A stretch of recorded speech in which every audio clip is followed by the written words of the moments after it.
Howdy. I have a belief I want to share with you today. And before I do, there's a little sidetrack I want to take about language.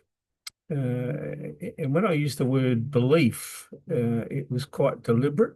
And I could have used other words like idea, thought, concept, theory, hypothesis, opinion. And some of those words have built-in connotations depending on the audience, like hypothesis and maybe theory have a little, maybe there's an academic and potentially scientific link in using those words. I could have used opinion, which I think is one of those words that kind of invites resistance because my opinion is no more valid or useful or filled with knowledge or experience than anybody else's. It's just an opinion. So I deliberately chose the word belief on the basis for me that this is my belief. So I can narrow it down to this is mine. And that's important for me in this presentation. So that's a little gift, if you like, about how language should deliberately choosing words in your delivery of a message can and does influence the flavour of what's being said. So my belief is about creation. And I believe creation has three pillars or three stages, steps, if you like.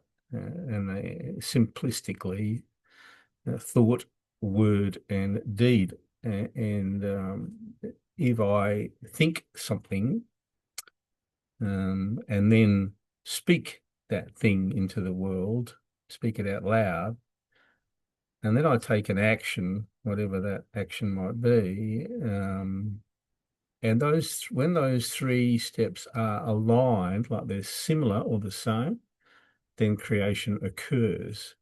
And then whatever it is that's been thought, spoken, and acted is created. And for example, before I say for example, let me add that I think most of the time, a lot of the time, most of the time, language, um, we don't necessarily create consciously. So there may be occasions when thought, word, and deed are aligned without it being a conscious thing that you're not aware of, but that doesn't change the fact that it's created. So here's the example. Let me think. If I think about, I don't know how to do that, and then I am in conversation with somebody, and that thing comes up in conversation, and I don't know how to do that. So I speak it into the world. I don't know how to do it. That's my experience, and I speak it in the world. And then I come across that thing in a situation with some people or in a circumstance, and I look at it and I give it a try, whatever it is, and it doesn't work. And I go, oh, look, see, I don't know how to do that. And in that moment, when all those three steps are aligned, that thing, I don't know how to do that. It's thought, spoken, and done is an action. In that moment, when the three are aligned, then it's created, and the creation then becomes a mindset, a locked in, a belief, a way of being. And if you could think of something like when I say to myself, I'm never going to have enough money, I've created that.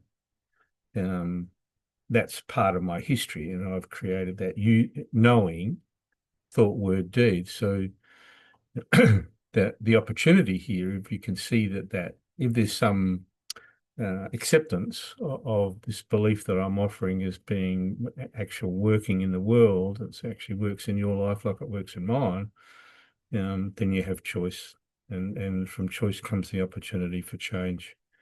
So do with it what you will. It's a gift, a belief called creation from Jezza. Farewell.